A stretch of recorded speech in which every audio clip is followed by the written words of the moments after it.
नमस्कार दोस्तों, मैं हूं प्रदीप कुमार वर्मा और आप देख रहे हैं नियम और कानून। वीडियो स्टार्ट करने से पहले मेरी आपसे रिक्वेस्ट है कि अगर चैनल को अभी तक आपने सब्सक्राइब नहीं करा है तो चैनल को सब्सक्राइब कर दीजिए, जिससे मेरे आने वाले वीडियो की जानकारी आप तक लगातार पहुंचती रहे।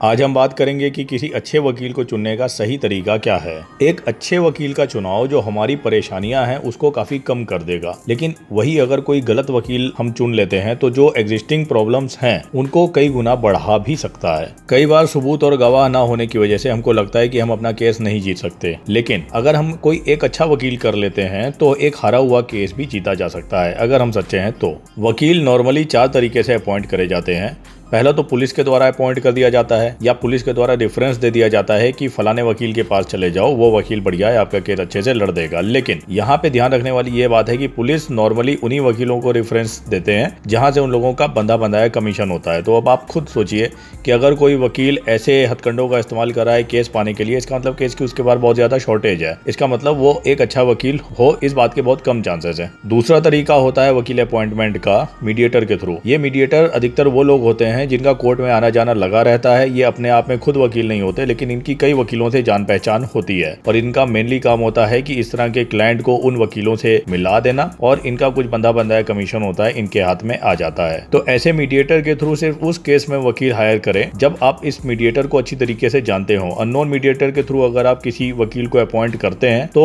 वो एक समझदारी वाली बात नहीं होगी, क्योंकि कल को कोई भी अगर ऊंच नीच हो जाती है तो मीडिएटर आपके प्रति बिल्कुल भी जवाबदेह नहीं होगा और वकील भी अपनी मनमानी करेगा। चौथा तरीका होता है कि हमने कहीं से सुन रखा है, मतलब हमारे जानने वाले से नहीं, लेकिन जैसे अखबार में हमने पढ़ रखा है या फिर ऑनलाइन वेबसाइट्स होती हैं, सोशल मीडिया होता है, वहां से हमें किसी वकील के बारे में पता चलता है। हमको लगता है कि हो सकता है ये वकील ठीक हो, क्योंकि हमारे पास और कोई रेफरेंस होता नहीं, हम किसी वकील को जानते नहीं, तो हम ऐसे वकील को भी ट्राई करके अपॉइंट कर लेते हैं। तो ये भी कोई बहुत समझदारी वाली चीज नहीं है, इसमें भी रिस्क बराबर रहता है कि वो वकील अच्छा परफॉर्म करेगा या नहीं करेगा। चौथा जो बेस्ट तरीका होता है वो तरीका है कि आप अपने जानने वालों में पता करिए कि उनकी नॉलेज में कोई वकील ऐसा है जिसकी उन्होंने सर्विसेज ली हुई है, क्योंकि अगर उन्होंने सर्विसेज ली होंगी तो वो उस वकील के बारे में बहुत कायदे से बता पाएंगे कि उनकी सर्विसेज कैसी थी, कैसा उन्होंने केस लड़ा था, कैसा उनका बिहेवियर था, कैसी ईमानदारी थी, क्या एक्स्ट्रा एक्सपेंडिचर थे, अपने कमिटमेंट पे कितना बैठते हैं वो। तो ये सारी चीजें अगर आपको फीडबैक के थ्रू पहले से पता चल जाती हैं तो आप ये डिसीजन बहुत आराम से ले सकते हैं कि उस वकील को हायर करना है या नहीं करना है। तो इस तरह के जितने भी वकील आपके जान पहचान के थ्रू मिल पाए उन सबकी एक लिस्ट बना लेनी चाहिए आगे उनका सिलेक्शन करने के लिए। इन सब के अलावा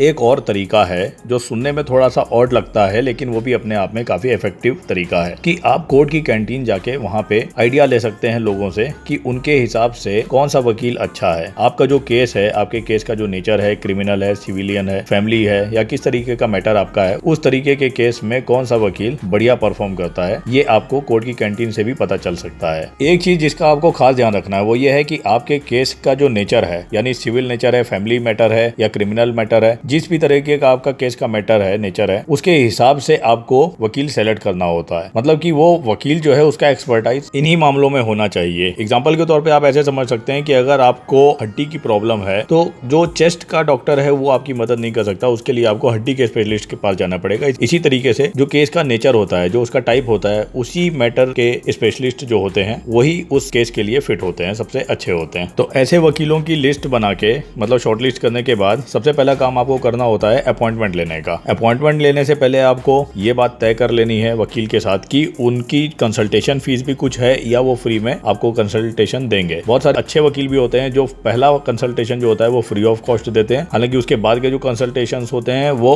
पर कंसल्टेशन के हिसाब से फीस चार्ज करते हैं। यहाँ पे मैं ये कहूंगा कि अगर कोई वकील कंसल्टेशन फीस ले रहा है तो भी उसमें कोई घबराने वाली या डरने वाली बात नहीं है, क्योंकि कोई भी वकील है अगर उसको अपने टाइम की कीमत मालूम है तो वो जरूर आपसे कंसल्टेशन फीस लेगा। जिस तरह आप डॉक्टर के पास जाते हैं वहां तो 5 मिनट का 10 मिनट का वो 1000 रुपए भी ले लेते हैं। इसी तरीके से अगर आप अपने इंपॉर्टेंट मैटर का डिस्कस करने के लिए वकील के पास जा रहे हैं, वो कंसल्टेशन फीस ले रहा है तो उसमें कोई बुरी बात नहीं है। और जो भी वो कंसल्टेशन फीस लेता है उसके बावजूद आप 2-3 वकीलों से जरूर कंसल्ट करिए। मतलब एक ही वकील के ऊपर डिपेंड मत हो जाइए, चाहे आपको वो कितना भी सेटिस्फाई कर दे, आप 2-3 वकीलों से जरूर कंसल्ट करिए। कोई भी वकील डील फाइनल करने से पहले। अब जब आपका अपॉइंटमेंट फिक्स हो जाता है वकील साहब से मिलने के लिए, तो एक चीज का ध्यान रखिए कि जो भी आपका केस है उससे रिलेटेड आप होमवर्क करके जाइए। होमवर्क किस तरीके का कि उस तरह के केसेस, उसकी केस स्टडीज कर लीजिए कि उस तरह के पहले जो केसेस हो चुके हैं उनमें किस तरह का फैसला आया है अदालत के थ्रू, क्या उसमें हालात थे। इसी तरीके से जो रिलेटेड कानून है, जो लॉज हैं, वो क्या कहते हैं उसके बारे में। ये कोई बहुत बड़ी बात नहीं है, ये आपको इंटरनेट से, सोशल मीडिया से या यूट्यूब चैनल से आप इस तरह की नॉलेज ले सकते हैं। कहने का मतलब ये कि वकील के पास आप जा रहे हैं तो बिल्कुल ब्लैंक होके मत जाइए। उनको ये मत दिखाइए कि आपको कुछ भी नहीं आता है, आप बिल्कुल लेमैन हो। थोड़ा आपको अपनी तरफ से नॉलेज रहेगी और इस चीज को अगर वकील ऑब्जर्व करेगा तो वो उसी हिसाब से आपके साथ डील करेगा। वो ये नहीं सोचेगा कि हम कुछ भी कह देंगे इनको और ये आंख बंद करके मान लेंगे। तो ये भी बहुत इंपॉर्टेंट है। जब आपकी अपॉइंटमेंट हो गई है वकील से मिलने के लिए, तो सबसे पहली चीज जो आपको ध्यान में रखनी है वो ये कि आपकी कोशिश होनी चाहिए कि आप उनसे पहली मुलाकात करने के लिए उनके ऑफिस ना जाके कोर्ट जाएं, यानी कोर्ट का जो चैम्बर है वहां पे आप जाएं। वहां पे जाने से आप बहुत सारी चीजों का ऑब्जर्वेशन कर सकते हैं, जैसे कि वो खुद कोर्ट में जाते भी हैं या नहीं जाते हैं, दिन भर के उनके कितने केसेस लगे हुए हैं, कितनी बार वो कोर्ट जा रहे हैं, उनसे मिलने के लिए क्लाइंट कितना आते हैं। इससे एक जो बेसिक वैल्यू होती है, जो बिजीनेस होती है वकील की, क्या उनका रवैया है, किस तरीके से वो लोगों से बात करते हैं, ये सारे आइडिया वहां जाके लगाए जा सकते हैं। वहां पे जाके आप इनके जो आसपास के वकील हैं या जो स्टाफ है या जो मुंशी होते हैं या मीडिएटर्स होते हैं, उनसे भी इनके बारे में आप आइडिया ले सकते हैं कि इनका किस तरह का परफॉर्मेंस है, किस तरह का रिकॉर्ड रहा है। लेकिन अगर आपकी मुलाकात चैम्बर में ना होके ऑफिस में ही होनी है पहली, तो भी कुछ चीजों का आप ध्यान रख सकते हैं, जैसे कि वहां पे इनका जो ऑफिस है उसका सेटअप किस तरीके का है। एक मिनिमम सेटअप होना चाहिए एक अच्छे वकील के पास में, जिससे कि वो केस के रिलेटेड एक्टिविटीज जो है उनको स्मूथली कर सके। कुछ स्टाफ होना चाहिए, वो भी बहुत जरूरी होता है। एक चीज ध्यान में रखनी है कि बहुत चकाचौंध वाला जो सेटअप होता है, इसका मतलब ये नहीं कि वो जो वकील है वो बहुत सक्सेसफुल लॉयर हो, क्योंकि कुछ वकील ऐसे भी होते हैं जो कि वकालत सिर्फ इस वजह से कर रहे होते हैं जिससे वो सिस्टम के ऊपर, जो म्युनिसिपैलिटी है उसके ऊपर धौंस जमा सके। वकील लोग पुलिस के ऊपर धौंस जमाने के लिए भी वकालत करते हैं और मेन काम उनका कुछ और होता है, जैसे प्रॉपर्टी डीलिंग वगैरह। तो जो उनकी सोर्स ऑफ इनकम होती है वो प्रॉपर्टी डीलिंग या इस तरह के जो साइड बिजनेस होते हैं उससे आ रही होती है, और उसके पैसे के दम पे वो अपना बहुत बढ़िया शानदार सेटअप बनाए होते हैं, जिससे कि जो क्लाइंट होते हैं उनको लगता है कि ये बहुत बड़ा वकील है और वकालत से इसने इतने पैसे कमाए हैं। एक बहुत इंपॉर्टेंट बात कि अगर आपको लग रहा है कि कोई वकील एजेड है, मतलब कोई 60 साल का 65 साल का लग रहा है, तो आपके दिमाग में जो पहला इंप्रेशन आता है वो ये आता है कि ये वकील बहुत एक्सपीरियंस वाला है, काफी समझदार वकील होगा। लेकिन यहाँ पे सावधान रहने की जरूरत इसलिए क्योंकि बहुत सारे वकील इस तरीके के भी होते हैं जो कि पहले नौकरी कर रहे होते हैं, किसी गवर्नमेंट जॉब में होते हैं, बीच में उन लोगों ने LLB कर लिया होता है और रिटायरमेंट के बाद में वो टाइम पास के लिए या फिर अपना शौक पूरा करने के लिए अपना रजिस्ट्रेशन करा लेते हैं और वकालत करना शुरू कर देते हैं। तो जो प्रोफेशनल वकील, फुल टाइम वकील होते हैं जिन्होंने स्टार्टिंग से वकालत करी होती है, उनके कंपैरिजन में इनके पास में बहुत ही कम नॉलेज होती है। लेकिन कई बार लोग इनके चेहरे पे जो एज देख रही होती है या इनके ऑफिस का स्टेटस देख के इस बहकावे में आ जाते हैं और अपना केस इनको दे देते हैं और काफी मोटी रकम भी कई बार इन लोगों को देनी पड़ जाती है। इसका मतलब ये नहीं कि जितने भी रिटायर्ड लोग वकालत करते हैं वो सबके सब बेकार होते हैं, लेकिन आपकी कोशिश होनी चाहिए जो फुल टाइम वकील हैं, जो स्टार्टिंग से वकालत कर रहे हैं, आप उन्हीं को अप्रोच करिए, उन्हीं को अपना केस दें तो बेटर रहेगा। कई बार बहुत कम उम्र के वकील भी ऐसे होते हैं जो कि बहुत ही बढ़िया परफॉर्म करते हैं। तो एज को थोड़ा कम प्रायोरिटी देते हुए आपको बाकी सारी चीजें ऑब्जर्व करनी है कि किस तरीके का वकील है और उसका आपकी साइड एटीट्यूड किस तरीके का है। कोई वकील कितने लंबे समय से प्रैक्टिस कर रहा है, मतलब अगर आप ये जानना चाहते हैं कि वो स्टार्टिंग से प्रैक्टिस कर रहा है या फिर उसने रिटायरमेंट के बाद में शौकिया तौर पर प्रैक्टिस शुरू कर दी है, तो उसके लिए आप उसका रजिस्ट्रेशन नंबर पूछ सकते हैं। रजिस्ट्रेशन नंबर में आपको एक फील्ड मिलेगी जिसमें कि ईयर ऑफ रजिस्ट्रेशन रहता है, उससे आपको मालूम पड़ जाएगा कि इसका बार काउंसिल में कब रजिस्ट्रेशन हुआ है और कब से इन्होंने प्रैक्टिस शुरू करी है। तो ये भी बहुत इंपॉर्टेंट है, आपको उनसे पूछ लेना चाहिए। अगर आप किसी बहुत बड़े यानी फेमस वकील को हायर करने की सोच रहे हैं तो एक चीज का हमेशा ध्यान रखिए कि जब आप उनसे मीटिंग करेंगे तो उनसे पहली चीज तो उनकी फीस के बारे में बहुत अच्छी तरीके से क्लियर कर लीजिए, क्योंकि नॉर्मली जो फेमस लॉयर्स होते हैं उनकी बहुत हैवी फीस होती है। दूसरी चीज, उनसे ये क्लियर कर लीजिए कि आपकी जो पेशी होगी, केसेस की जो हियरिंग्स होगी, उसमें वो खुद जाएंगे या फिर वो अपने जूनियर्स को भेजेंगे, या कितनी बार वो खुद जाएंगे, कितनी बार वो अपने जूनियर्स को भेजेंगे। क्योंकि आप तो फेमस वकील के पास इसलिए गए हैं क्योंकि उनका नाम है, लेकिन अगर वो सारी पेशी में या अधिकतर पेशी में जूनियर को भेजते रहेंगे तो इनको फीस देने का क्या मतलब बनता है। और कई बार ऐसा भी होता है कि इस तरह के जो बड़े वकील होते हैं वो मेनली अपना फोकस उन केसेस में रखते हैं जहां पे उनको बहुत हैवी अमाउंट मिल रहा होता है फीस के तौर पे, और बाकी जो केसेस होते हैं जो वो लोग अपने नाम की वजह से लेते रहते हैं या उनको मिलते रहते हैं, वहां पे वो मोस्टली अपने जूनियर्स को थोड़ा बहुत गाइडेंस करके भेजते रहते हैं। तो ऐसे केसेस में भी कई बार होता है कि एक जीता हुआ केस भी हार जाते हैं, इवन आपने बड़ा वकील करा होता है उसके बावजूद बावजूद भी। अब हम बात करते हैं फीस की। तो एक चीज का ध्यान रखिए कि जो एक सक्सेसफुल लॉयर है, जिसको लगातार काम मिलता रहता है, जिसका नाम है उस फील्ड में अपने, जिसमें उसका एक्सपर्टाइज है, उस फील्ड में उसका नाम है, तो ऐसे वकीलों की फीस बहुत कम नहीं होती है, क्योंकि इन लोगों को अपने टाइम की वैल्यू मालूम होती है, मार्केट में इनकी वैल्यू होती है, तो इनकी फीस बहुत कम नहीं होती। और अगर कोई वकील आपसे कहता है कि बहुत कम फीस में वो काम आपका कर देगा, तो इस चीज के लिए सतर्क रहिए कि कम फीस लेने वाले, हमेशा मैं नहीं कहूंगा लेकिन कई बार ऐसा होता है कि विरोधी पार्टी से मिलके उनसे पैसे खा के आपके केस को हारने के लिए वो तैयार हो जाते हैं। तो ऐसे में आपका बहुत बड़ा नुकसान हो सकता है। तो इस चीज को हमेशा ध्यान में रखिए कि कम फीस के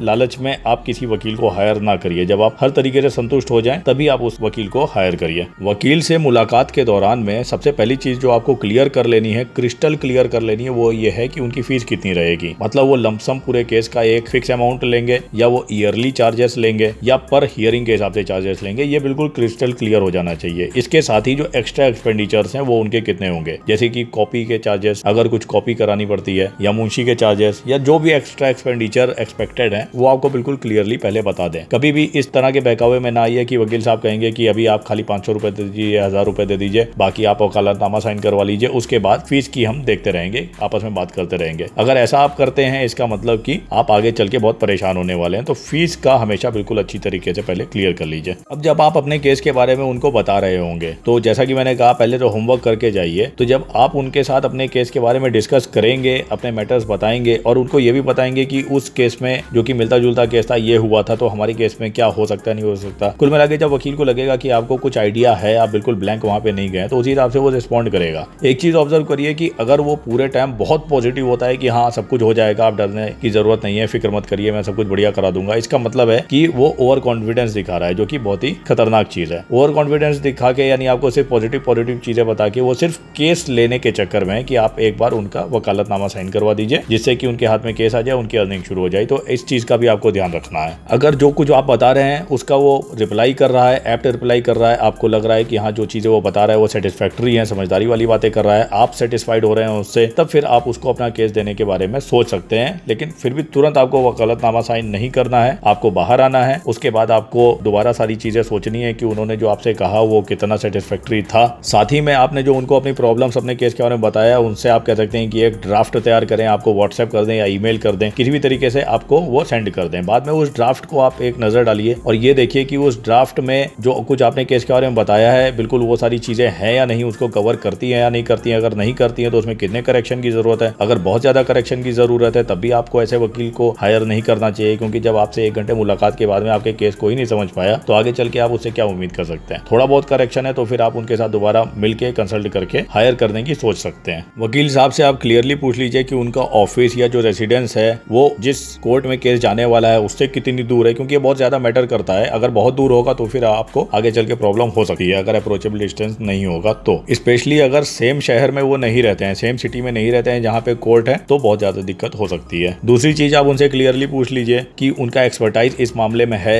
कि नहीं है, और अगर है तो उनका रिकॉर्ड ऑफ सक्सेस क्या है, अभी तक एवरेज उन्होंने कितने केस लड़े हैं, उसमें से कितने जीते हैं। एग्जैक्टली अगर नहीं भी बता पाते तो भी आप उनसे एक लमसम आइडिया ले सकते हैं। साथ ही उनसे क्लियरली पूछ लीजिए कि उनको कितना एक्सपीरियंस है, क्या उनकी क्वालिफिकेशन है, कब से प्रैक्टिस वो कर रहे हैं, सारी चीजें बिल्कुल क्लियर होनी चाहिए। तो फ्रेंड्स, इसी तरीके से जब आप 4-5 वकीलों के साथ सेम प्रोसेस रिपीट करते हैं, अच्छी तरीके से ऑब्जर्व करते हैं, एनालाइज करते हैं, उनका जो रिस्पॉन्स है, उनकी नॉलेज है, उनका एक्सपीरियंस है, उनका बिहेवियर है, उनका एटीट्यूड है, सारी चीजों को जब अच्छी तरीके से एनालाइज करेंगे तो आप ये डिसाइड कर पाएंगे कि आपको कौन सा वकील हायर करना चाहिए, जो कि आपको आगे जीत दिलाने में मदद कर सकता है।